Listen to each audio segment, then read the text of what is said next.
দিনের আমল ইউটিউব চ্যানেলের প্রিয় সকল দর্শকবৃন্দ, আসসালামু আলাইকুম। আশা করি আপনারা ভালো আছেন। আজ আমি আপনাদের কাছে পবিত্রতা ধরে রাখার জন্য ওযুর উপর গুরুত্বপূর্ণ আলোচনা করছি। আল্লাহকে খুশি করার শ্রেষ্ঠ মাধ্যম হলো নামাজ।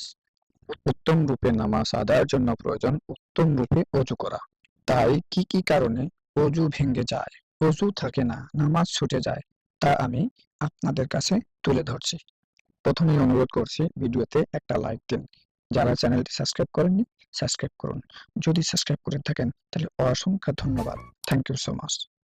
ভিডিওর নিচে ডান পাশে বেল বাটনটি অন করে দিন, তাহলে পরবর্তী দিনের আমলের ভিডিওগুলো আপনাদের কাছে পৌঁছে যাবে। দিন প্রচারের উদ্দেশ্যে ভিডিওটি শেয়ার করুন। আপনার একটি শেয়ারের কারণে অন্য কোনো মুসলমান ভাই দ্বীনের কথাগুলো জানতে পারবে। ওযুর ব্যাপারে নবী করিম সাল্লাল্লাহু আলাইহি ওয়াসাল্লাম বলেছেন, যে ব্যক্তি বিসমিল্লাহ পাঠ করলো না তার ওযু হবে না। হাদিসটি তিরমিজি শরীফে বর্ণনা করা হয়েছে। যে সকল কারণে ওযু ভেঙে যায়, ওযু থাকে না, তার কারণগুলো আমি এখন তুলে ধরছি।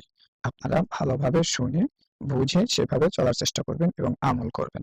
ইনশাআল্লাহ পরবর্তী আমাদের নামাজগুলো সহিহ শুদ্ধ হবে। ১ নাম্বার, প্রস্রাব পায়খানার রাস্তা দিয়ে কোনো কিছু বের হওয়া, যেমন প্রস্রাব, পায়খানা, রক্তপুঞ্জ ও পেটের ভিতরে দূষিত বায়ু বের হওয়া। ২ নাম্বার, মুখ ভরে বমি হওয়া। ৩ নাম্বার, শরীরের কোনো ক্ষতস্থান থেকে রক্ত, পুঁজ বা পানি বের হওয়া।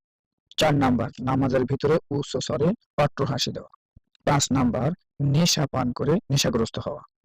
৬ নাম্বার, শীত বা কাঁধ বা কোনো কিছুর উপর ঠ্যাস দিয়ে ঘুমিয়ে পড়া।